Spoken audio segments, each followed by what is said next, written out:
আউযু বিল্লাহি মিনাশ শাইতানির রাজিম বিসমিল্লাহির রহমানির রহিম রব্বি আউযু বিকা মিন হামাযাতিশ শায়াতিন ওয়া আউযু বিকা রব্বি আইয়াহদুরুন। পরম করুণাময় দয়ালু আল্লাহর পরিচয়ে শুরু করছি। কৃতজ্ঞতা সেই বিশ্বজগতের সৃষ্টিকর্তা প্রতিপালকের প্রতি, যিনি আমাদেরকে আরো একবার সুযোগ করে দিয়েছেন রাত্রিবেলায় এই ধারাবাহিক পাঠে অংশগ্রহণ করার। তো আমরা বরাবরের মতোই তার কাছেই আশ্রয় চাচ্ছি, তার কাছেই সাহায্য চাইছি এবং তার কাছে আমরা বুঝ চাইছি, যেন তিনি তার কথাগুলো, যেগুলো তিনি আমাদেরকে পড়বার সুযোগ করে দিয়েছেন, সেই কথাগুলো তিনি আমাদেরকে বুঝিয়ে দেন। আমরা আমাদের এই পাঠে কোনো তাড়াহুড়া করছি না, নিজ থেকে কোনো নির্ণয় নেওয়ারও কোনো চেষ্টা করছি না। আমরা অপেক্ষায় আছি যে তিনি আমাদেরকে সব বুঝিয়ে দেবেন তার কথাগুলো। যেহেতু এই পড়াটা যেটা তিনি আমাদেরকে পড়তে দিচ্ছেন, একান্তই আমরা বুঝতে পারছি, একান্তই আমরা হিসাব করতে পারছি যে এটা তারই দেওয়া, যে এই পড়াটা তিনি আমাদেরকে পড়তে দিচ্ছেন। তো আমরা যে রাত্রিবেলা ধারাবাহিক পাঠ করছিলাম, গত পরশু রাতে, গতকালকে রাতে আমরা পড়তে পারিনি। গত পরশু রাতে আমরা কোরআন মজিদের ৩৮ নাম্বার সূরা, সূরা সাদের ২৯ নাম্বার আয়াত পর্যন্ত পড়েছিলাম। আজকে আমরা সেই ২৭ থেকে আমরা আবারও পড়ব। তো তার আগে একটু বলে রাখি, আমরা তার ঠিক আগ মুহূর্তেই, অর্থাৎ আয়াত ১৭ থেকে আমরা হযরত দাউদ আলাইহিস সালামের একটি ঘটনা এই আলাপে, লাস্ট যে পড়াটা, সেই পড়ায় আমরা পড়েছিলাম। সেখানে আমরা দেখেছি দুজন লোক তার ব্যক্তিগত কামরায় প্রবেশ করেছিল দেয়াল টপকে, এবং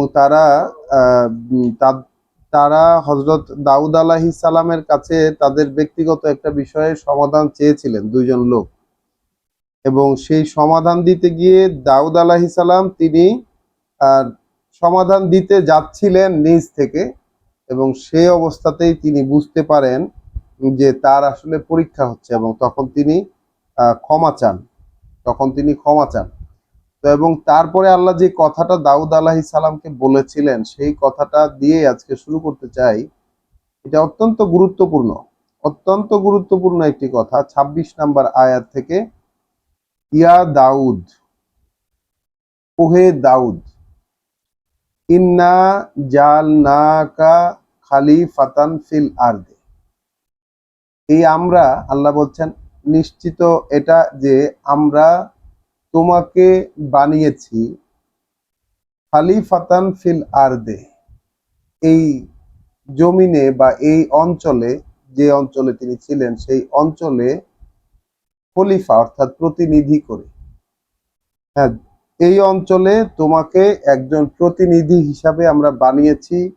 ফাহকুম বাইনান নাসে বিল হক, তাহলে তুমি সমাধান দেবে মানুষের মধ্যে সেই প্রামাণ্য সত্য থেকে। তুমি সমাধান দেবে মানুষের মধ্যে হক থেকে, সেই প্রামাণ্য সত্য যেটা, সেটা থেকে। আমরা সূরা বাকারার ২১৩ নম্বর আয়াত আমরা বারবার পড়েছি।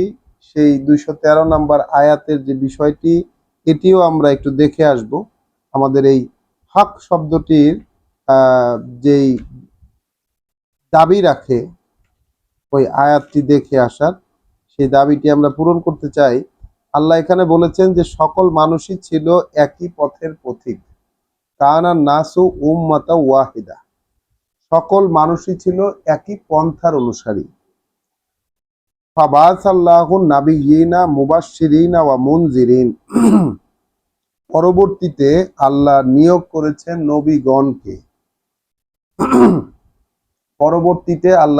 করেছেন নবীগণকে সুসংবাদদাতা এবং সাবধানকারী হিসাবে। ওয়া আনজালা মাহুমুল কিতাবা, এবং অবতরণ করেছেন তাদের সাথে আল কিতাব, বিল হাক্কে, সেই প্রামাণ্য সত্য দিয়ে। লিয়াহকুম বাইনান নাসে ফিমা ইখতালাফু ফিহে, যে সেই কিতাব সংশ্লিষ্ট বিষয়াদি নিয়ে, যেসব কিতাব সংশ্লিষ্ট অর্থাৎ এই পৃথিবীতে মানুষ কোন কন্ট্রাক্টের আন্ডারে এসেছে, কোন কন্ট্রাক্টের আন্ডারে চললে সে এখান থেকে সফলভাবে পরবর্তী জীবনে তার উত্তরণ ঘটতে পারবে, এই যে যোগসূত্র, এটাকেই বলা হচ্ছে এখানে কিতাব। সেই কিতাব তিনি নবীদের সাথে নাজিল করেছেন হক সহকারে, অর্থাৎ যেটা কিনা প্রামাণ্য সত্য, এবং নাজিল করেছেন এ কারণে যে লেয়াহকুমা বাইনান নাস, যেন সমাধান দিতে পারেন তিনি, ফয়সালা দিতে পারেন তারা মানুষের মধ্যে, ফিমা ইখতালাফু, যেসব বিষয় নিয়ে মানুষ মতবিরোধ করে, ফিহে অর্থাৎ ওই কিতাব সংশ্লিষ্ট বিষয়ে, যে পৃথিবীতে কিভাবে চলবে এই সংশ্লিষ্ট বিষয়ে যে মতভেদটা মানুষ করে সেটাতে সমাধান দেওয়ার জন্য। আমরা পরবর্তী অংশ আর পড়ছি না, এখানে আবার ফিরে আসছি সূরা সদে 26 নম্বর আয়াতে। আল্লাহ বলছেন, ইয়া দাউদু ইন্না জাআলনাকা খালিফাতান ফিল আরদে, আমরা নিয়োগ করেছি তোমাকে এই অঞ্চলে একজন প্রতিনিধি হিসাবে, ফাহকুম বাইনান নাসি বিল হক, তাহলে তুমি মানুষের মধ্যে সমাধান করবে সেই প্রামাণ্য সত্য দিয়েই, ওয়ালা তাত্তাবিল হাওয়া, এবং এক্ষেত্রে তুমি তোমার নিজের মনোবাসনার অনুসরণ করো না, এক্ষেত্রে তুমি তোমার নিজের মনোবাসনার অনুসরণ করো না, ফায়ুদিল্লা ফায়ু ফায়ুদিল্লাকা আন সাবিলিল্লাহ, তাহলে ওই মনোবাসনার অনুসরণটা তোমাকে ভ্রষ্ট করে দেবে, সেই মনোবাসনার অনুসরণটা তোমাকে ভ্রষ্ট করে দেবে আল্লাহর নির্দেশিত পথ থেকে। ইন্নাল্লাযীনা ইয়াদিল্লুনা আন সাবিলিল্লাহ, নিশ্চিত এটা যে যারা ভ্রষ্ট হয়ে যায় ওই আল্লাহর নির্দেশনার পথ থেকে, লাহুম আযাবুন শাদীদুন, তাদের জন্য আছে কঠিন শাস্তি, বিমা নাসু ইয়াউমাল হিসাব, যেহেতু তারা ভুলে গিয়েছিল সেই হিসাবের দিনটিকে। এখন হিসাবের দিনটিকে কিভাবে ভুলে গিয়েছিল, কেন ভুলে গিয়েছিল সেই কথাই আল্লাহ জাননি, এখানে আল্লাহ সমীকরণ মিলিয়েছেন যে কেউ যদি আল্লাহর পক্ষ থেকে দায়িত্বপ্রাপ্ত হয়ে, কেউ যদি আল্লাহর পক্ষ থেকে দায়িত্বপ্রাপ্ত হন, এবং কেউ যদি মানুষের কাছে, কোনো মানুষ যদি সেই কিতাবওয়ালা ব্যক্তির কাছে, যাকে আল্লাহ কিতাবের দায়িত্ব দিয়েছেন, সেই ব্যক্তির কাছে যদি এসে বলে যে হক অনুযায়ী ফয়সালা করে দাও, যেমন সেই দুইজন এসে বলেছিল কি, ফাহকুম বাইনানা বিল হক, আয়াত 22,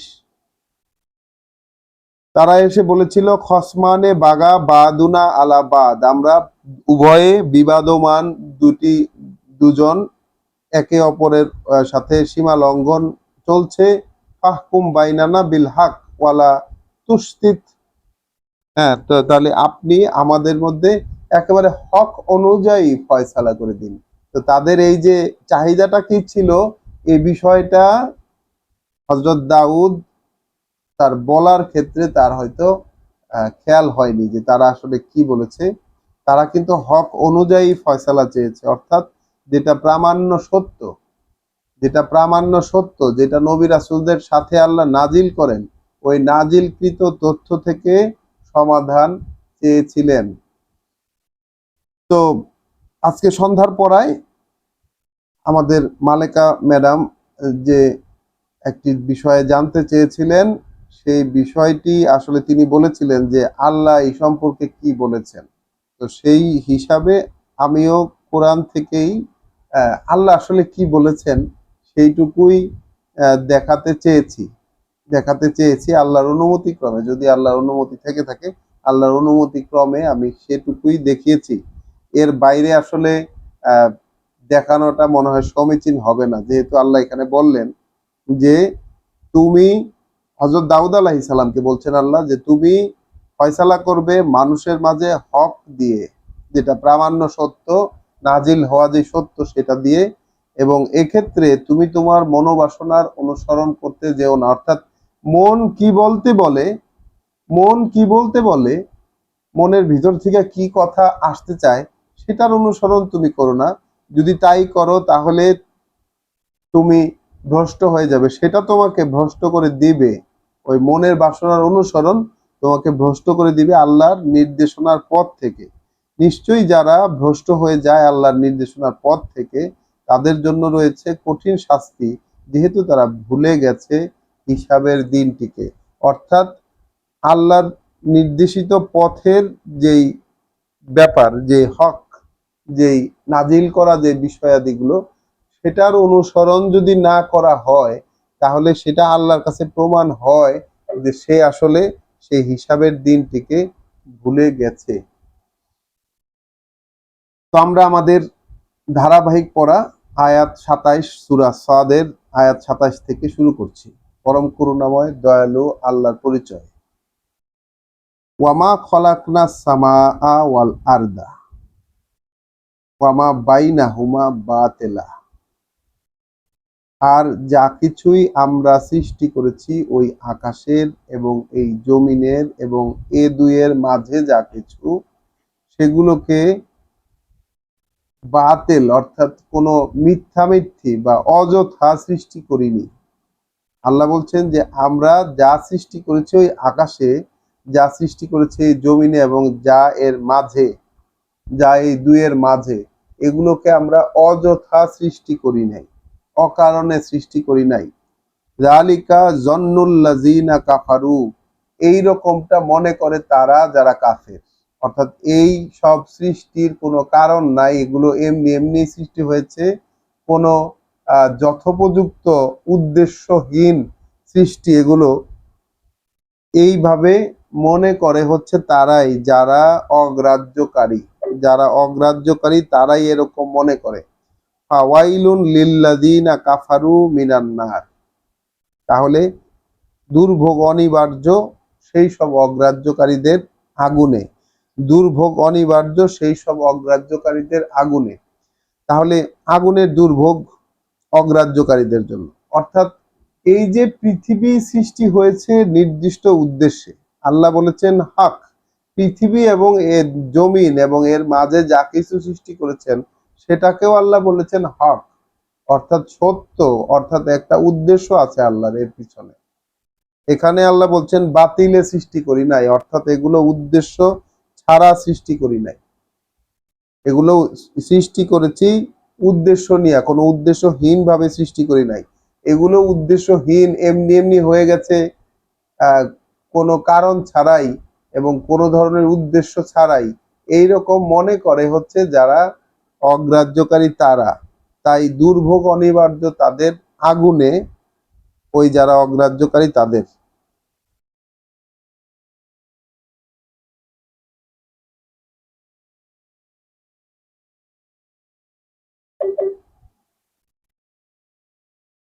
আমার কথা কি শোনা যাচ্ছিল না মাঝখান থেকে?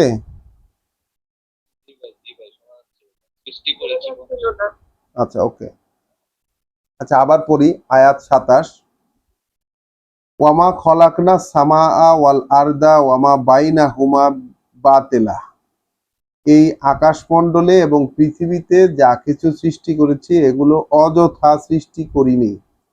আকাশমণ্ডলে, এই জমিনে এবং এ দুয়ের মাঝে যা সৃষ্টি করেছি এগুলোকে অযথা সৃষ্টি করিনি। যালিকা জন্নুল্লাযিনা কাফারু, এই রকমটা মনে করে তারা যারা এগুলোকে স্বীকার করে নাই, যে এটার পিছনে যে উদ্দেশ্য আছে, এগুলো যে উদ্দেশ্যের সৃষ্টি, সেই উদ্দেশ্য যারা স্বীকার করে না তারাই এরকমটা মনে করে। ফাওয়াইলুন লিল্লাযিনা কাফারু মিনান নার, তাহলে দুর্ভোগ অনিবার্য যারা এরকম স্বীকার করছে না তাদের আগুনে। আম নাজআলুল্লাযিনা আমানু ওয়া আমিলুস সলিহাতি কাল মুফসিদিনা ফিল আরদি, তাহলে যারা এইরকম এই বিষয়টিকে যারা বিশ্বাস করেছে, এই বিষয়টিকে যারা বিশ্বাস করেছে, অর্থাৎ এই পৃথিবী, ওই আকাশ, এই পৃথিবী এবং এ দুয়ের মাঝে যা কিছু, এগুলো যে উদ্দেশ্যে সৃষ্টি হয়েছে, এগুলো যে উদ্দেশ্যে সৃষ্টি হয়েছে এটা যারা বিশ্বাস করে এবং সে অনুযায়ী অর্থাৎ সেই বিশ্বাস, যে নাজিল করা যে বিষয়াদি, যে হক, সেই হকে যে বিশ্বাস আনলো এবং সে অনুযায়ী সংশোধন করে নিল কর্মকাণ্ড সমূহকে, তার কর্মগুলোকে শুধরে নিল, যে আল্লাহ বলছেন তাকে কি আমরা গণ্য করব তাদের মতন যারা মুফসিদিনা ফিল আরদ, যারা এই পৃথিবীতে যারা বিপর্যয় সৃষ্টি করছে, তাদের মতন কি তাদেরকে গণ্য করব? আমনা যে আলুল মুত্তাকিনা কাল ফুজ্জার, নাকি সচেতন যারা, যারা অসন্তুষ্টি থেকে বিভ্রান্তি থেকে বাঁচতে চায় এইরকম যারা, এবং যারা অপরাধী, এই দুইটাকে আমরা সমান করে বিবেচনা করব। কিতাবুন, একখানা কিতাব, আনজালনাহু ইলাইকা মুবারাকুন, যেটা নাজিল করেছি তোমার প্রতি, যেটা অবতরণ করেছি তোমার প্রতি বা করছি তোমার প্রতি, প্রাচুর্যে পরিপূর্ণ সেটা। লিয়াদ্দাব্বারু আয়াতিহি, এর উদ্দেশ্য হচ্ছে, অর্থাৎ এই নাজিলের উদ্দেশ্য হচ্ছে যেন এর বাণী ও বার্তা নিয়ে রীতিমতো গবেষণা করা হয়। ফলে ইয়াযাক্কারা উলুল আলবাব, এবং যারা বিচক্ষণ বিবেচনার অধিকারী তারা সেই গবেষণা থেকে শিক্ষা নেয়। যারা বিচক্ষণ বিবেচনার অধিকারী তারা যেন সেখান থেকে শিক্ষা নিতে পারে। তাহলে এই যে কিতাব, কিতাব এইখানে কিতাব কি আসলো? এইখানে কিতাব হইল যে দাউদকে বলা আল্লাহর কথাটা, যে তুমি মানুষের মাঝে যখন ফয়সালা দেবা, মানুষের মাঝে যখন ফয়সালা তুমি দিবে, তখন তুমি দিবে হচ্ছে হক থেকে, এবং নিজের মন কি বলে সেটার অনুসরণ করবে না। আর এই যা কিছু সৃষ্টি কেন করবে না? এই যা কিছু সৃষ্টি এটা এমনি এমনি নয়। এই আকাশ জমিন এবং তার মাঝে যা কিছু সৃষ্টি সেটা এমনি এমনি নয়, অযথা কোনো সৃষ্টি নয়। এবং কিতাব কি? কিতাব হচ্ছে যারা ঈমান এনেছে এই বিষয়াদিতে, এই হকে, এই যে নাজিল করা বিষয়াদিতে যারা ঈমান আনে এবং সে অনুযায়ী নিজেকে শুধরে নেয়, শুধরানোর যে কর্মকাণ্ডগুলো সেগুলো সে করে, তাকে গণ্য করবেন না আল্লাহ। আল্লাহ বলছে আমরা কি গণ্য করব তাদেরকে সেই বিপর্যয় সৃষ্টিকারীদের মতো, নাকি গণ্য করব মুত্তাকিদেরকে, অপরাধীদের মতো?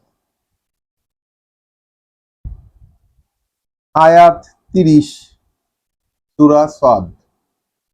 ওয়া ওয়াহাবনা লিদাউদা সুলাইমান, এরপর আমরা দাউদকে দিলাম সুলাইমান।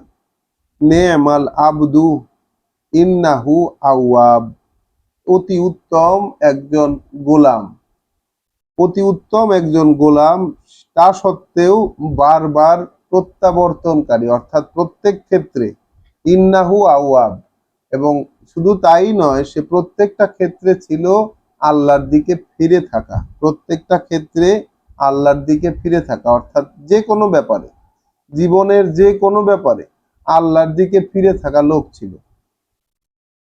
ইজ উরিদা আলাইহে বিল আশিয়ে সাফিনাতে, যখন উপস্থাপন করা হয়েছিল তার সামনে, ওই সুসজ্জিত সাফিনাতিল জিয়াদ, সুসজ্জিত দ্রুতগামী ঘোড়াসমূহ।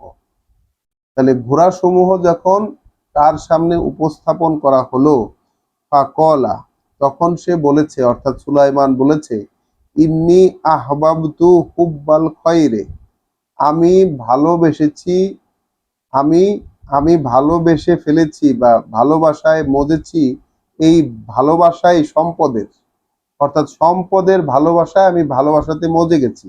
আন যিকরি রব্বি, এবং সেটা করেছি আমার প্রভুর স্মরণের থেকেই, প্রভুকে যে আমি স্মরণ করছি সেই স্মরণ থেকেই এই সম্পদকে আমার এত ভালো লাগছে। হাত্তা তাওয়ারাত বিল হিজাব, যখন সেই ঘোড়াগুলো চলে গেল আড়ালে, রুদ্দুহা আলাইয়া, ফিরিয়ে আনো সেগুলো আমার সামনে। তো সুলাইমান কমান্ড দিলেন, ফিরিয়ে আনো সেগুলো আমার সামনে। ফাতাফিকা মাসহান বিসুকে ওয়াল আনাক, তখন তিনি হাত বুলিয়ে দিতে লাগলেন সেগুলোর পায়ের গোছায় এবং গলদেশে। সেই ঘোড়াগুলোর পায়ের গোছায় এবং গলদেশে হাত বুলিয়ে দিতে লাগলেন। ওয়ালাকাদ ফাতান্না সুলাইমানা, আমরা এটা নিশ্চিত যে আমরা সুলাইমানকেও পরীক্ষা করেছিলাম। ওয়া আলকাইনা আলা কুরসিয়িহি জাসাদান, এবং রেখে দিয়েছিলাম তার সিংহাসনের উপর একটি দেহ। রেখে দিয়েছিলাম তার সিংহাসনের উপর একটি দেহ। সুম্মা আনাব, তারপরে তারপরেও সে, তখনও সে ফিরে ছিল আমাদের দিকে, তখনও সে ছিল ফেরা। কলা, সুলাইমান বলেছে, রব্বি ইগফিরলি, প্রভু আমাকে ক্ষমা করে দিন।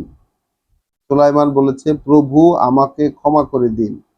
ওয়া হাবলি মুলকান, এবং দিন আমাকে এতটা ক্ষমতা, দিন আমাকে এতটা ক্ষমতা, লা ইয়ানবাগি লে আহাদিম মিন বাদ, যেটা শোভনীয় হবে না আমার পরে আর একজনেরও। প্রভু আমাকে দিন এতটা ক্ষমতা যেটা শোভনীয় হবে না আমার পরে আর একজনেরও। ইন্নাকা আনতাল ওয়াহ্হাব, আপনি তো সেই যিনি একমাত্র দাতা, আপনি তো সেই যিনি একমাত্র দাতা। অর্থাৎ ওই যে দেহ তার কুরসিতে রেখে দেওয়ার পরে, তার সিংহাসনে একটি দেহ রেখে দেওয়ার পরে তখন সে আল্লাহর দিকে ফিরে, যে কেন এই দেহ রাখা হইলো, কি ব্যাপার, এটির কোনো বর্ণনা কোরআনে পাওয়া যায় না।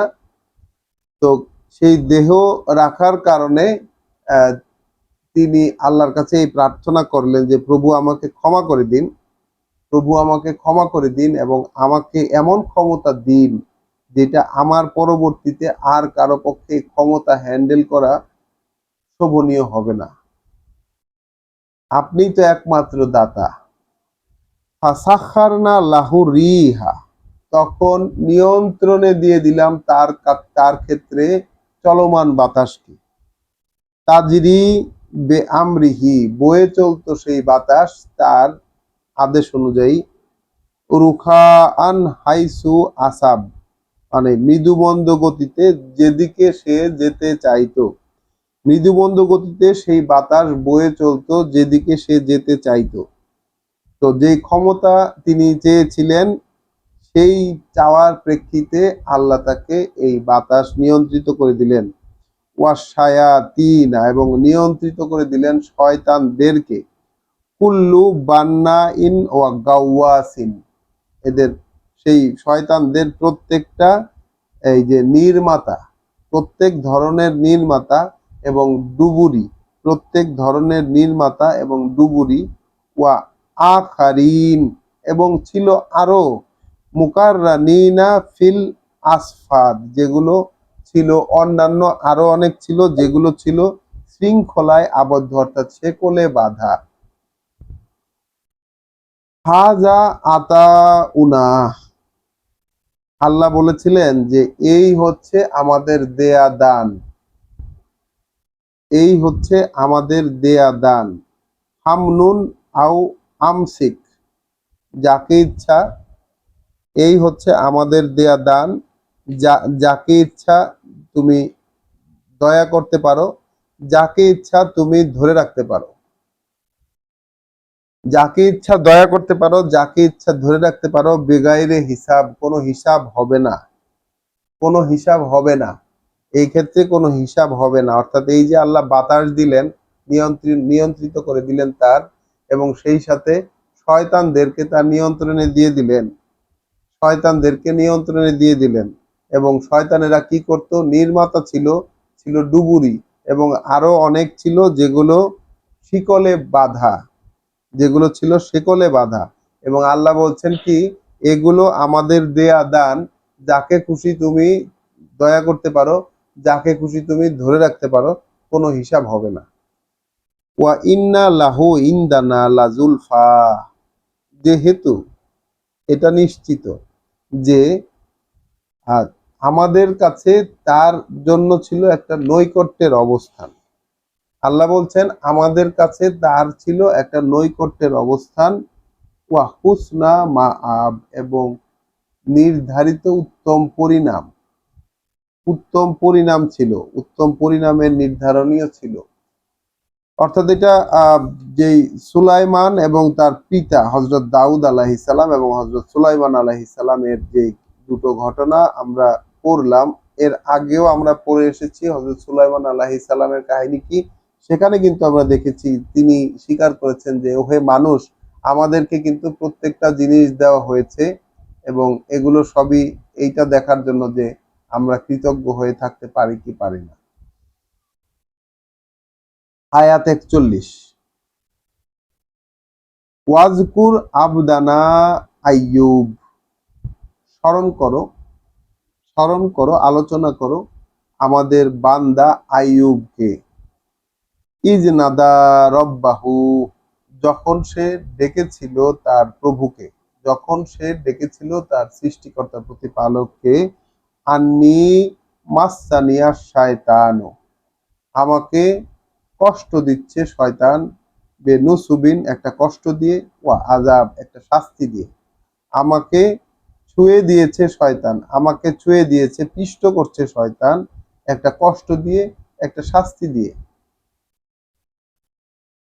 উরকুদ বেরিজিলিকা, তখন আল্লাহ বললেন তুমি তোমার পা দিয়ে আঘাত করো। উরকুদ বেরিজিলিকা, তুমি তোমার পা দিয়ে আঘাত করো। হাদা মুগতাসালুন বারিদুন ওয়া শারাব, এইটা তুমি তোমার পা দিয়ে আঘাত করো, এইটা হচ্ছে ধৌত করার, ঠান্ডা পানি এবং পান করার জন্যও। এইটা হচ্ছে ধৌত করার ঠান্ডা পানি এবং পান করার জন্য। তাহলে আল্লাহ পা দিয়ে আঘাত করে তার জন্য পানির ব্যবস্থা করে দিলেন সেখানে, কারণ হযরত আইয়ুব আলাইহিস সালাম রোগে কষ্ট পাচ্ছিলেন। তিনি এটা শনাক্ত করতে পেরেছেন যখন যে আসলে এই রোগের কষ্ট এবং দৈহিক যন্ত্রণা দিয়ে, রোগের কষ্ট এবং দৈহিক যন্ত্রণা দিয়ে শয়তানি তাকে একটা বিচ্ছিন্নতা সৃষ্টি করার চেষ্টা করছে, একটা বিচ্ছিন্ন করতে পেরেছে। এইটা যখন তিনি শনাক্ত করতে পেরেছিলেন, সাথে সাথে আল্লাহ তাকে সমাধান দিয়েছেন, সাথে সাথে আল্লাহ সমাধান দিয়েছেন। তো আমরাও যখন, আমরা এখানে একটু থেমে একটু ভাববো যে আমরা যখন রোগে ভুগি তখন কি আমরা এই এইরকম কোনো কিছু শনাক্ত করতে পারি কিনা। যখনই আমরা রোগে অসুখে ভুগি, তাৎক্ষণিকভাবে আমরা সেটাকে সমাধান করার জন্য যে চিকিৎসকের শরণাপন্ন হই। তো চিকিৎসকের শরণাপন্ন হই সেটা ভিন্ন বিষয়, কিন্তু এইখানে আল্লাহর কাছে এইরকম কোনো আরজি আমরা পেশ করি কিনা, সেখানে উপস্থাপন করি কিনা। আমরা বলি আল্লাহর কাছে যে আমাকে ভালো করে দাও আল্লাহ, এটা তো আমরা অবশ্যই বলি, কিন্তু এরকম কোনো বিষয় আমরা শনাক্ত করতে পারি কিনা যে শয়তান আমাদেরকে এরকম কষ্ট দিচ্ছে বা এই ধরনের কিছু। তো হযরত আইয়ুব আলাইহিস সালাম তিনি আল্লাহর একজন নবী ছিলেন, আল্লাহর একজন নবী ছিলেন এবং অবশ্যই তার কিতাব ছিল। তিনি নবী যেহেতু অবশ্যই তার তার কিতাব ছিল এবং তিনি তো কিতাবধারী একজন লোক ছিলেন। তাকে এই রকম পরিমাণ কষ্ট দিয়েছেন যে তার পরিবারের লোকজনও তাকে সব ত্যাগ করেছে। পরিবারের লোকজন সবাইকে তিনি হারিয়েছেন। যেই ঘটনাটি তার সাথে ঘটেছিল, পরিবারের লোকজন সবাইকে সবাইকে তিনি হারিয়েছেন। তিনি একাকী অবস্থায় ছিলেন এবং সেই অবস্থায় তিনি এই প্রার্থনা এবং এই যে শনাক্তিকরণ, তিনি এই শনাক্তিকরণটা কিন্তু করতে পেরেছিলেন। আল্লাহ বললেন যে তুমি তোমার পা দিয়ে আঘাত করো, এইটাই হচ্ছে মুগতাসালুন, অর্থাৎ ধৌত করার, বারিদুন, ঠান্ডা পানি, ওয়া শারাব, এবং পানযোগ্য। ওয়া ওয়াহাবনা লাহু আহলাহু, এবং তাকে দিলাম, তাকে তার পরিবার, তার সাথের যে সঙ্গের লোকজন সেগুলো তাকে দিলাম। ওয়া মিসলাহু মাহুম, এবং দিলাম সেই পরিমাণ আরো, অর্থাৎ যে সঙ্গের তার যে পরিবারের লোকজন ছিল যারা কিনা হারিয়ে গিয়েছিল বা ধ্বংস হয়ে যেটাই কাহিনীতে থাকুক, আহ উনি ওনার কাছ থেকে সরে গিয়েছিলেন তারা, তো সেই পরিমাণ আরো দিলেন তাকে। যে পরিবার তো ফিরিয়ে দিলেনই, যত সংখ্যক লোক ছিল সেই পরিমাণ আরো দিলেন সাথে। রহমাতাম মিন্না, আল্লাহ বলছেন রহমাতাম মিন্না, এটা আমাদের পক্ষ থেকে একটা করুণা। ওয়া যিকরা লিউলিল আলবাব, এবং যারা বিচক্ষণ বিবেচনার অধিকারী তাদের জন্য একটা মনে রাখার মতো ঘটনা, একটা আলোচ্য ঘটনা।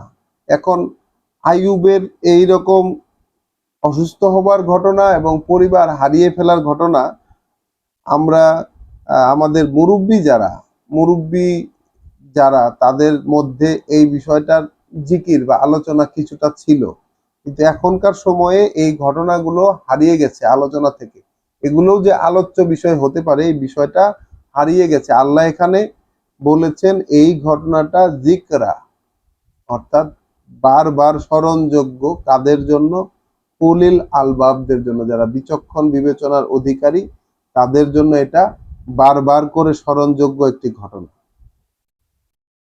ওয়াখুজ বেয়াদিকা দেগসান, আর ধরো তোমার হাত দিয়ে ওই শলাকাগুলো, ফাদরিব বিহি, এবং আঘাত করো ওগুলো দিয়ে, ওয়ালা তাহনাস, এবং নিজের যে শপথ সেই শপথকে ভঙ্গ করো না।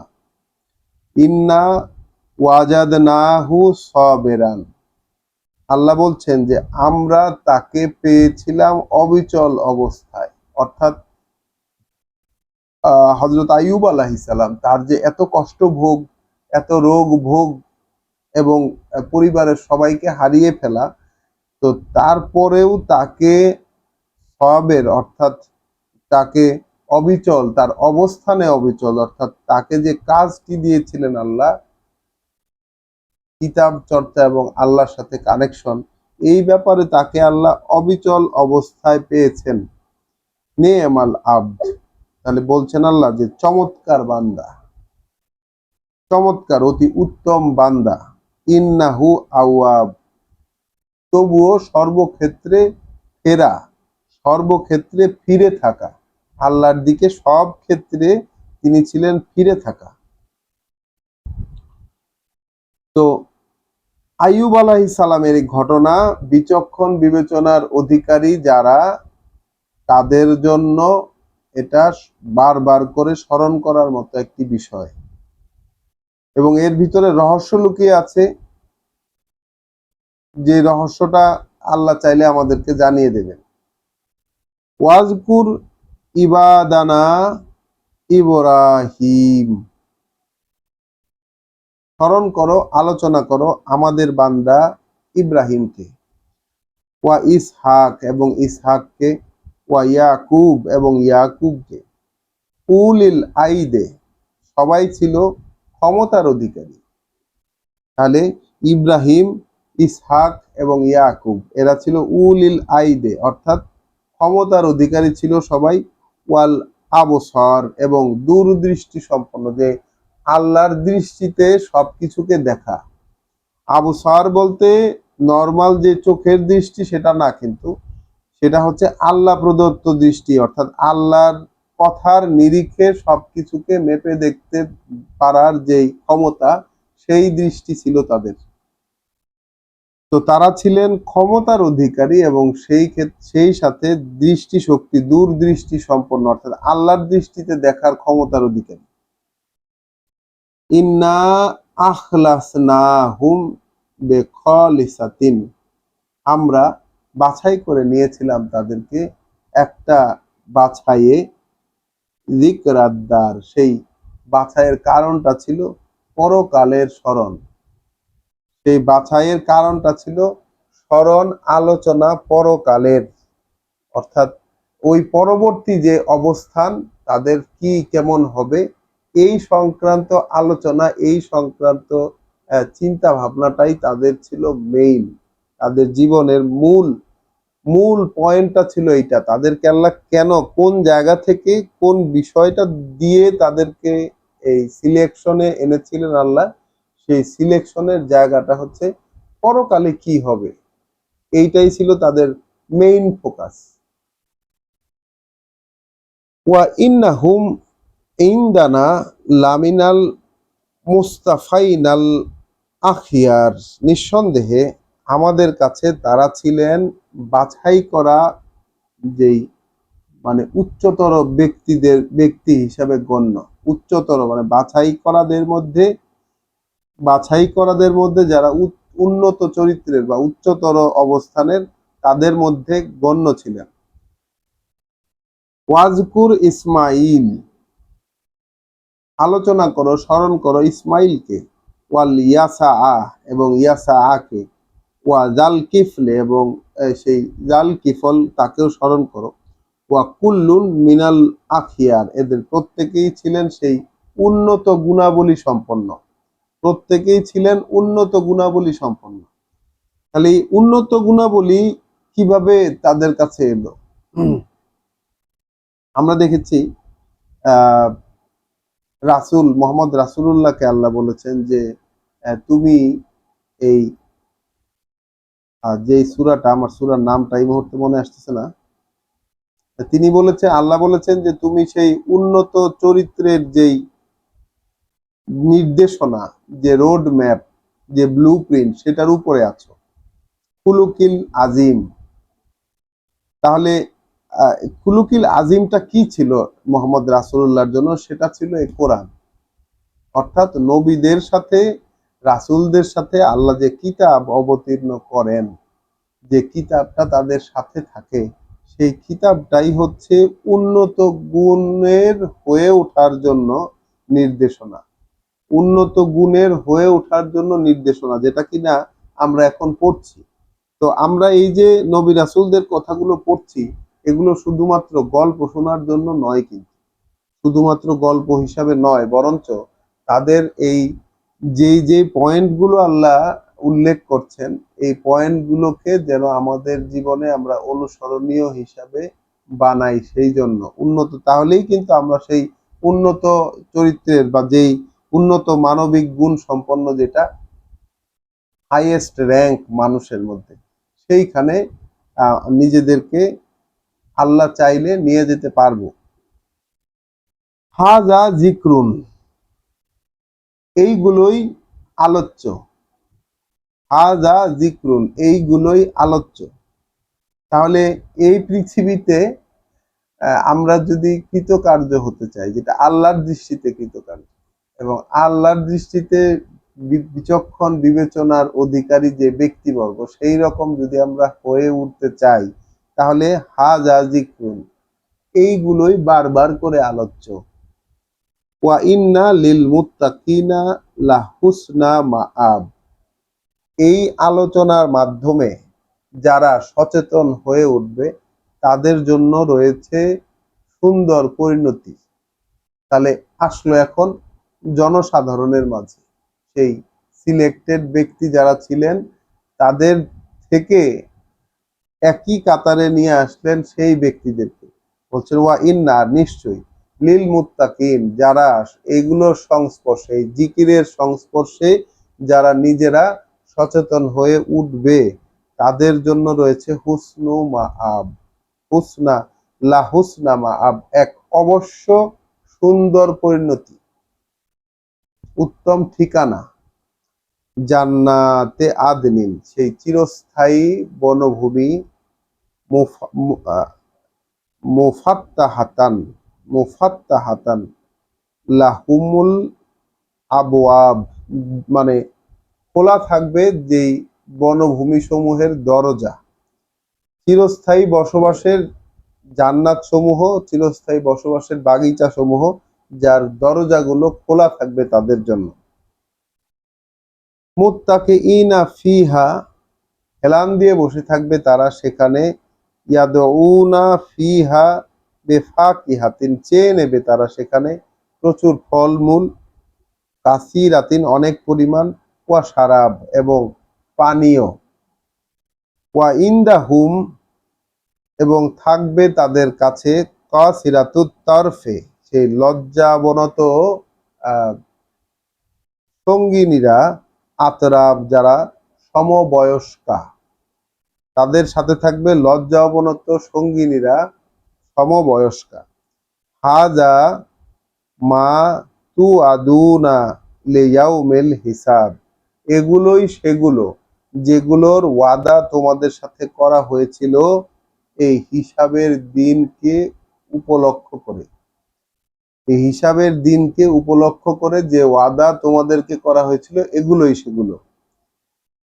ইন্না হাজা লা রিজকুনা, নিশ্চিত হচ্ছে এইগুলোই সেই রিজিক আমাদের, এইগুলোই সেই বরাদ্দ আমাদের, মা লাহু মিন নাফাদ, যেগুলো কখনোই ফুরাবে না।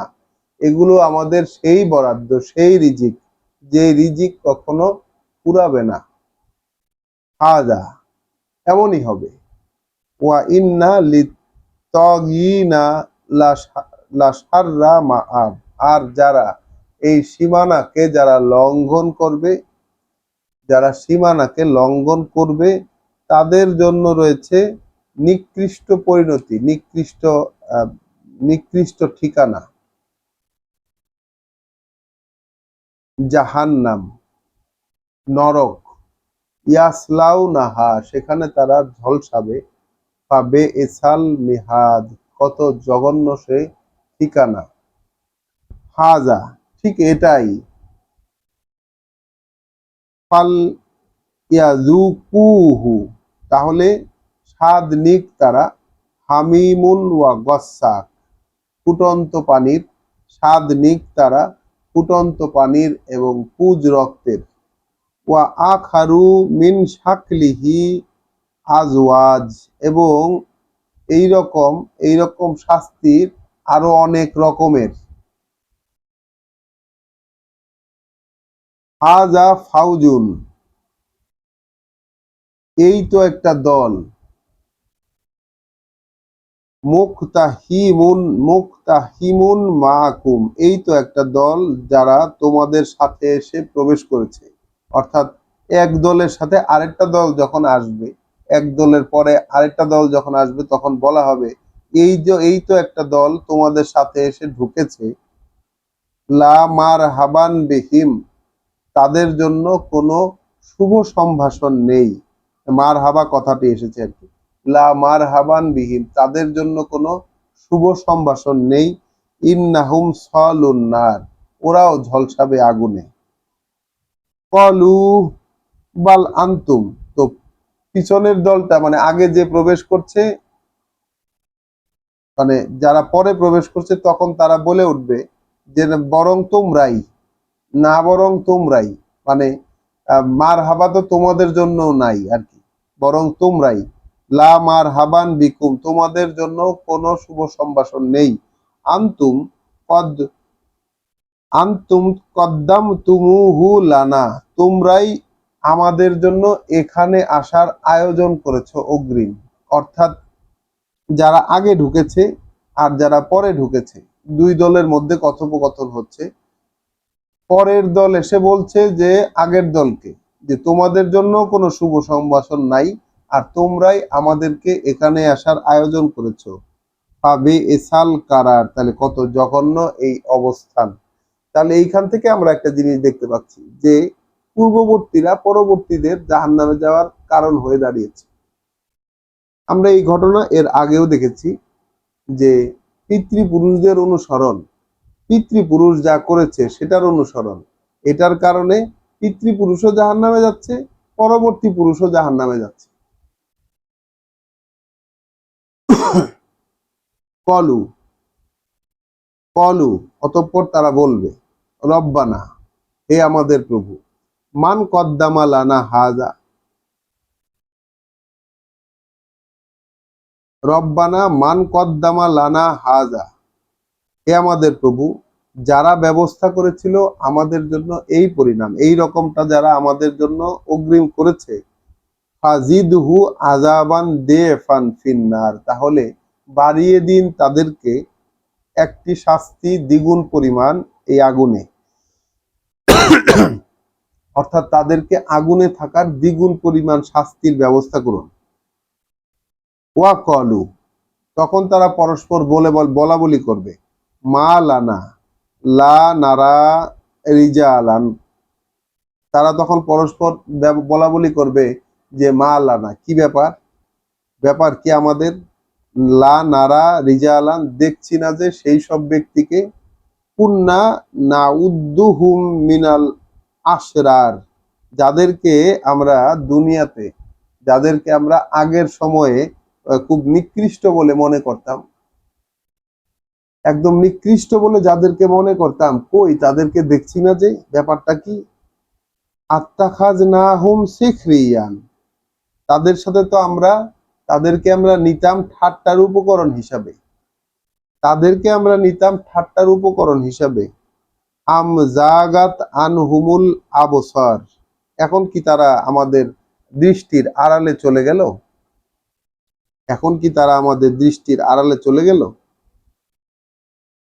ইন্না যালিকা লাহাক্কুন, নিঃসন্দেহে এই যে বর্ণনা দেওয়া হলো, এগুলোই সেই প্রামাণ্য সত্য। নিঃসন্দেহে এই যে বর্ণনা দেওয়া হলো, এগুলোই সেই প্রামাণ্য সত্য। তাখাসুমু আহলেন নার, ওই আগুনের যারা সঙ্গী সাথী, আগুনে পুড়ছে, তারা এইভাবেই পরস্পর পরস্পরের সাথে ঝগড়াঝাটি করবে। কুল, তুমি বলে দাও,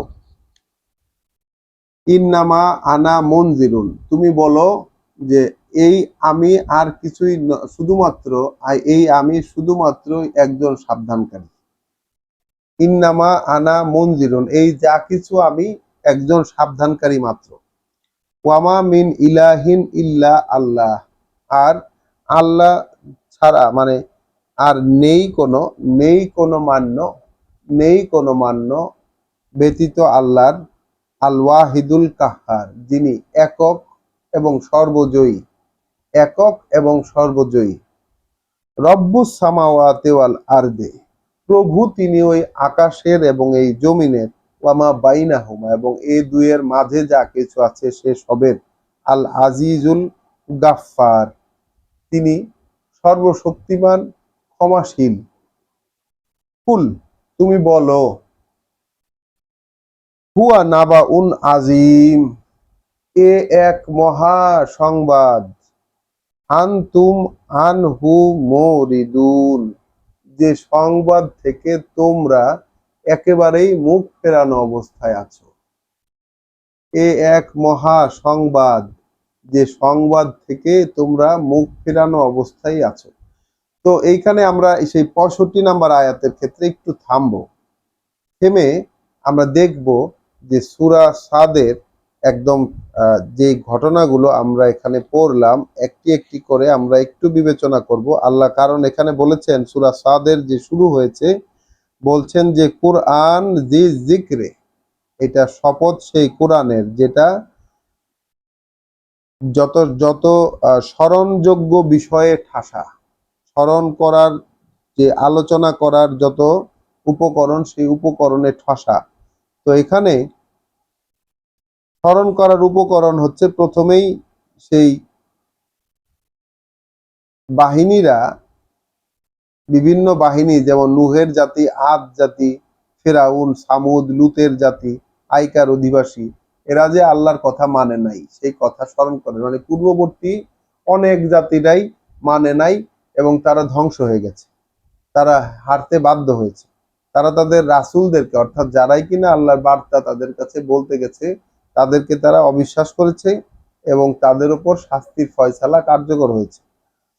তো এরপরে আমরা হযরত দাউদ আলাইহিস সালামের ঘটনা দেখলাম। সেখানে বললেন যে হক দিয়ে ফয়সালা করতে হবে, মানুষের মধ্যে যখন ফয়সালা করতে হবে হক দিয়ে। এরপরে আমরা সুলাইমান আলাইহিস সালামের ঘটনা দেখলাম। সেখানে দেখলাম তাকে, যে তিনি আল্লাহর স্মরণের কারণেই তার সাথে থাকা সম্পদকে ভালোবেসেছেন, আল্লাহ স্মরণ থেকে। এবং তারপরে আল্লাহ তাকে কত দান দিয়েছিলেন, কত রকম ক্ষমতা তাকে দিয়েছিলেন, সেই একটা ডেমনস্ট্রেশন আমরা দেখেছি। এরপর দেখলাম হযরত আইয়ুবকে, তিনি অসুস্থ অবস্থায় শয়তানের যেই ক্রিয়াকলাপ, সেটা শনাক্ত করতে পেরে আল্লাহর কাছে প্রার্থনা করেছেন। তারপরে আমরা হযরত ইব্রাহিম, ইসমাইল, ইয়াকুব, ইসহাক, ইয়াসা, জুলকিফল ইত্যাদি ওনাদের নাম শুনেছি। এবং আল্লাহ বলেছেন হাজা জিক্রুন, এইগুলোই হচ্ছে স্মরণ করার, এইগুলোই হচ্ছে আলোচ্য মানুষের জীবনে। এগুলোই প্রকৃত আলোচ্য, এবং এই আলোচনা থেকে যারা সচেতন হয়ে উঠবে তাদের জন্য রয়েছে সুন্দর পরিণতি, সুন্দর ঠিকানা। এরপর কাদের জন্য খারাপ ঠিকানা আছে সেগুলোই আমরা দেখলাম, এবং দেখা শেষে আল্লাহ এখানে যে রাসূলকে বলতে বললেন যে তুমি বলো আমি কেবল একজন সাবধানকারী। তাহলে সাবধানকারী এই বিষয়টা এখানে আহ, এই এই যে কথাগুলো আল্লাহ বলছেন প্রতি পরতে পরতে, এই কথাগুলো দিয়ে রাসূলকে বলছেন যে তুমি বলো আমি একজন সাবধানকারী। তাহলে রাসূল সাবধানকারী ছাড়া আর কি ছিলেন? সুসংবাদদাতা ছিলেন। সুসংবাদদাতা এবং সাবধানকারী এই তো নবী রাসূলদের কর্মপরিধি, সুসংবাদদাতা এবং সাবধানকারী। এবং এখানে তিনি কেন বলতে বললেন আল্লাহ যে আল্লাহ ছাড়া কোনো মান্য নাই? কারণ এই সাবধান যে করে তাকেও মানার একটা বিষয় চলে আসে, তার কথাকেও মানার বিষয় চলে আসে, এবং সেইখানে সেইখানে তিনি একেবারে স্পষ্ট করে দিলেন যে মানতে হবে আল্লাহকে, মান্য আর কেউ নাই। অর্থাৎ তার মাধ্যমে আল্লাহর কথা প্রকাশিত হচ্ছে, এই জন্য তাকে অনুসরণ করছি, এই জন্য তাকে অনুসরণ করতে হবে। কিন্তু মান্যতার জায়গাটাতে আল্লাহ ছাড়া আসলে আর কেউই নাই। কুল হুয়া নাবাউন আজিম, আয়াত 67। কুল হুয়া নাবাউন আজিম, তাহলে তুমি বলো এ এক বড় সংবাদ, বড় খবর। আনতুম আনহু মুরিদুন, যে খবর থেকে তোমরা রয়েছো মুখ ফিরিয়ে।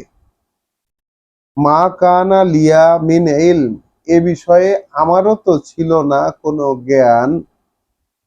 বিল বিল মালাইল আলা, সেই উচ্চতর পরিষদের সদস্যদের ব্যাপারে। তো এই বিষয়ে আমারও ছিল না কোনো অবগতি, কোনো জানা, সেই উচ্চতর পরিষদের বিষয়ে। ইজ ইয়াখতাসিমুন, যখন তারা পরস্পর তর্ক করতেছিল। ইন ইউহা ইলাইয়া, এটা শুধু আমার প্রতি ওহী করা হয়েছে। ইল্লা আন্নামা আনা নাজিরুন মুবিন, এটা শুধু আমার প্রতি ওহী করা হয়েছে যে আর কিছুই নই আমি, এই যা কিছু আমি কেবলমাত্র একজন সাবধানকারী, দৃশ্যমান, একজন দৃশ্যমান সাবধানকারী ব্যতীত আর কিছুই আমি নই। আবার একই কথা, আবারও একই কথা দিয়ে আল্লাহ তাকে দিয়ে বলালেন, এবং বিষয়টিকে রিকনফার্ম করার জন্য যে আমাকে এগুলো ওহির মাধ্যমে জানানো হচ্ছে যে এছাড়া আর কিছুই নই আমি, একজন সাবধানকারী ছাড়া। ইদ কলা রব্বুকা লিল মালাইকাত, এখন শুরু হচ্ছে সেই বিশাল খবর যেটা নাবাউন আজিম, এক বিশাল সংবাদ। হ্যাঁ, সে মহা এক সংবাদ, সেই সংবাদটা এখন শুরু হচ্ছে। ইদ কলা রব্বুকা লিল মালাইকাতে, যখন বলেছিলেন তোমার প্রভু ফেরেশতাদেরকে, ইন্নী খলিকুন বাশারাম মিন তিন, আমি সৃষ্টি করতে যাচ্ছি মরণশীল একজন মানুষ মাটি থেকে। ফাইজা সাওয়াইতুহু, এরপর যখন তার পূর্ণ অবয়ব তৈরি করে ফেলবো।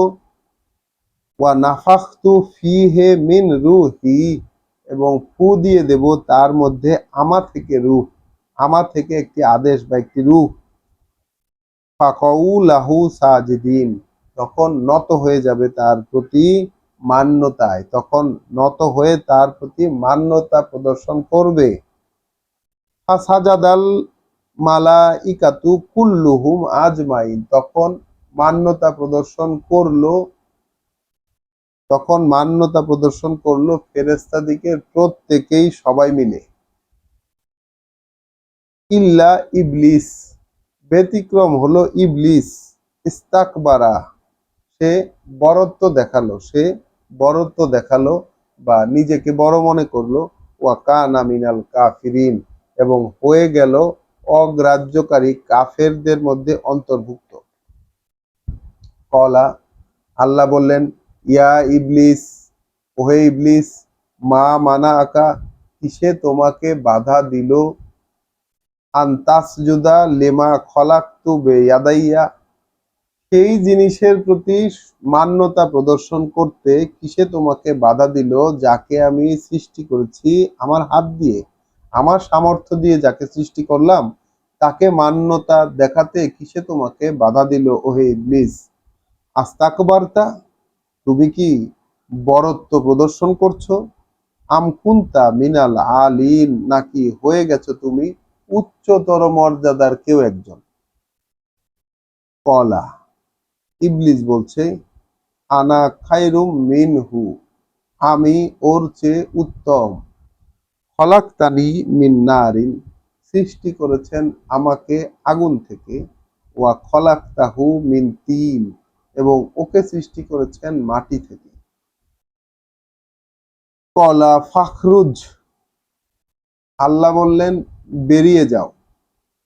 ফাখরুজ মিনহা, এখান থেকে বেরিয়ে যাও, অর্থাৎ সেই উচ্চতর পরিষদে ঘটনাটা ঘটছিল কি, উচ্চতর পরিষদে সেখানে ছিলেন আল্লাহ স্বয়ং, সেখানে ছিলেন ফেরেশতারা, এবং সেখানে মরণশীল মানুষ এই পৃথিবীর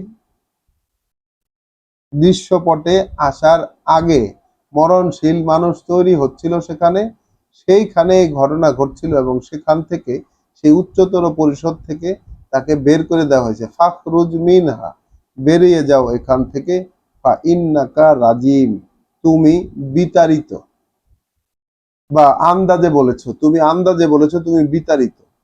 ওয়া ইন্নাকা ওয়া ইন্না আলাইকা লানাতি, আর রইল তোমার ক্ষেত্রে, এটাও নিশ্চিত যে রইল তোমার ক্ষেত্রে আমার অভিশাপ, ইলা ইয়াউমিদ্দিন, সেই দেনা পাওনা আদায়ের দিবস পর্যন্ত। দেনা আদায়ের দিবস পর্যন্ত অর্থাৎ শেষ, মানে যেই বিচার দিবস যেটাকে আমরা বলি দেনা আদায়ের দিবস, সেই দেনা আদায়ের দিবস পর্যন্ত তোমার উপর একটা অভিশাপ থাকবে। কলা, ইবলিস বলছে, রব্বে, হে প্রভু, ফাআনজিরনি ইলা ইয়াউমে ইউবাসুন, তাহলে পুনরায় উঠানোর দিন পর্যন্ত আমাকে একটা সুযোগ দিন। কলা ফাইন্নাকা মিনাল মুনজারিন, তখন আল্লাহ বললেন, হ্যাঁ যাও, তাহলে তোমাকে সুযোগ দেওয়া হলো, ইলা ইয়াউমিল ওয়াক্তিল মালুম, সেই দিন পর্যন্ত সুযোগ দেওয়া হলো যে দিনের ক্ষণটা আমার জানা, যে দিনের ক্ষণটা আমার জানা। কলা, ইবলিস বলছে, ফাবে ইজ্জাতিকা, তাহলে আপনার ক্ষমতার শপথ। ইবলিস বলছে আপনার ক্ষমতা, আপনার সম্মানের শপথ, লা উগইয়ান্নাক লা উগইয়ান্নাহুম, অবশ্য অবশ্যই অবশ্যই তাদেরকে পথ ভ্রষ্ট করেই ছাড়ব। তাহলে আপনার দেয়া শক্তির দোহাই, ভাবে ইজ্জাতিকা, আপনার দেওয়া যে শক্তি, সেই শক্তির দোহাই, ওদেরকে একেবারে পথভ্রষ্ট করে দেব, আজমাইন, একেবারে সব শুদ্ধ, পুরোটাকে। ইল্লা ইবাদাকা, ব্যতিক্রম থাকবে কেবল আপনার বান্দারা, মিন হুমুল মুখলাসিন, সেই বান্দাদের মধ্যে থেকে যাদেরকে আপনি বাছাই করে নেবেন, তারা কেবল ব্যতিক্রম হবে। কলা ফাল হক, আল্লাহ বললেন যে এটাই সত্য, এটাই তাহলে সত্য। ওয়াল হাক্কু আকুল, আর আমি সত্যই বলি। লা আমলা আন্না জাহান্নামা মিনকা, তাহলে ভরে দেব জাহান্নামকে তোমাকে দিয়ে, ওয়া মিম্মান তাবে আকা মিন হুম আজমাইন, এবং যারাই ওদের মধ্যে, অর্থাৎ ওই মরণশীল মানুষের মধ্যে যারাই তোমার অনুসরণ করবে তাদেরকে দিয়ে সব শুদ্ধ ভরে দেব। এই হলো সেই নাবাউন আজিম, সেই সবচেয়ে বড় যে খবরটা, সবচেয়ে বড় যে মানে মহা মহা সংবাদ, সেই সংবাদটা হলো এইটা, যে আল্লাহ ইবলিসের সাথে, ইবলিস যেমন আল্লাহকে চ্যালেঞ্জ করেছিল, এবং আল্লাহ তাকে সেই ক্ষমতাটা দিয়ে দিয়েছে যে হ্যাঁ ঠিক আছে, তুমি চ্যালেঞ্জ, তুমি সময় চেয়েছো, তুমি সুযোগ চেয়েছো, নাও তোমাকে সুযোগ দেওয়া হলো। তোমার একটা অভিশাপ থাকবে তোমার পিছনে, তোমাকে সুযোগ দেওয়া হলো, এখন তুমি দেখো কাকে কাকে নিতে পারো, নাও। তো ইবলিসও আল্লাহর দেওয়া যে শক্তি, যে পাওয়ার আল্লাহ তাকে দিয়ে দিয়েছেন, সেই পাওয়ারের দোহাই দিয়ে একেবারে সবাইকে পথভ্রষ্ট করে ছাড়বেন, এইটাই শপথ করে দিল সেখানে আল্লাহর সাথে। এবং আল্লাহ বললেন হ্যাঁ ওটাই সত্য, অর্থাৎ যাদেরকে আল্লাহ বাছাই করে নেবেন তারাই কেবল এই ব্যাপারটি থেকে রক্ষা পেতে পারবে, যাদেরকে আল্লাহ বাছাই করবেন। এখন আল্লাহ কাদেরকে বাছাই করবেন, কাদেরকে বাছাই করেন, এই বিবরণটাই কিন্তু পুরা কোরআন জুড়ে, এই বিবরণটাই কিন্তু পুরা কোরআন জুড়ে। তো মানুষের আসলে এই পৃথিবীতে কি কাজ? মানুষের কাজ হলো এই বাছাই প্রক্রিয়ার মধ্যে আসতে তার প্রাণপণ চেষ্টা করা। এই তো আয়াত ৮৬ সূরা সাদ। কুল, তুমি বলে দাও। তাহলে মোহাম্মদ রাসূলুল্লাহকে আল্লাহ বলেছেন তুমি বলে দাও, আমাদেরকেও বলেছেন তুমি বলে দাও, মা আসআলুকুম আলাইহি মিন আজরিন। এই ব্যাপার বলতে গিয়ে মানে এই যে সাবধান করছি, এই যে সাবধান করছি, এই সাবধান করার কাজে তোমাদের কাছ থেকে কোনো প্রতিদান চাই না, তোমাদের কাছ থেকে এক্ষেত্রে কোনো পারিশ্রমিক দাবি করছি না, কোনো পারিশ্রমিক চাচ্ছি না। ওয়ামা আনা মিনাল মুতাকাল্লিফিন, এবং এই বানোয়াট কথা বলা লোকদের মধ্যেও আমি কেউ নই। যারা মুতাকাল্লিফিন অর্থাৎ বানিয়ে বানিয়ে কথাবার্তা বলে, এদের মধ্যেও আমি অন্তর্ভুক্ত নই। আমি কোনো আল্লাহ, এখানে আল্লাহ বলতে বললেন যে তুমি বলো আমি তোমাদের কাছে এ ব্যাপারে কোনো পারিশ্রমিক চাই না, এবং বানিয়ে বানিয়ে বলা লোকদের মধ্যেও আমি অন্তর্ভুক্ত নই। ইন হুয়া ইল্লা যিকরুন লিল আলামিন। এ আর কিছুই নয়, এই কথাগুলো আর কিছুই নয়, স্মরণিকা, এক স্মরণযোগ্য কথা, মানে আলোচ্য, এক বারবার করে স্মরণ আলোচনার যোগ্য, ওই সারা বিশ্ববাসীর জন্য। A plot to remember for humanity, a plot to remember for humanity. অর্থাৎ এই যে আদম ইবলিসের যে উপাখ্যান পড়লাম, এটা তো বটেই, এর আগে যে কথাগুলো আমরা পড়েছি সবগুলো, এগুলো আর কিছুই নয়, এটা আর কিছুই নয়, এটা সমগ্র বিশ্ববাসীর জন্য এ প্লট টু রিমেম্বার। তাহলে বিশ্ববাসী যারাই এই কিতাবের সম্মুখীন হবে তাদের জন্য এটা সার্বক্ষণিকভাবে মাথায় রাখার মতো একটা প্লট, সার্বক্ষণিকভাবে মাথায় রাখার মতো একটা জিকির বা একটা স্মরণ আলোচনা। ওয়ালা তা'লামুন্না নাবাআহু, খুব মানে অবশ্যই তোমরা জানতে পারবে এই সংক্রান্ত সংবাদ, মানে এর পরিণতির সংবাদটা জানতে পারবে বাদাহীন, কিছুকাল পরেই তোমরা এর পরিণতি সংক্রান্ত সংবাদটা জানতে পারবে। তো আলহামদুলিল্লাহ, আয়াত ৮৮ পড়ার মাধ্যমে সূরা সাদ শেষ হলো। আলহামদুলিল্লাহ রাব্বিল আলামিন। আমরা এই যে বারবার করে স্মরণ করে রাখার মতো যে কথাগুলো, এগুলো আল্লাহর কাছেই আমরা চাইবো যেন তিনি আমাদেরকে স্মরণে রাখার সামর্থ্য দেন, এবং আমরা যেন এইটাকে স্মরণে রেখে আমাদের জীবনকে সংশোধন করে নিতে পারি, এই সামর্থ্য যেন আল্লাহ আমাদেরকে দেন। আসসালামু আলাইকুম ওয়া রাহমাতুল্লাহ।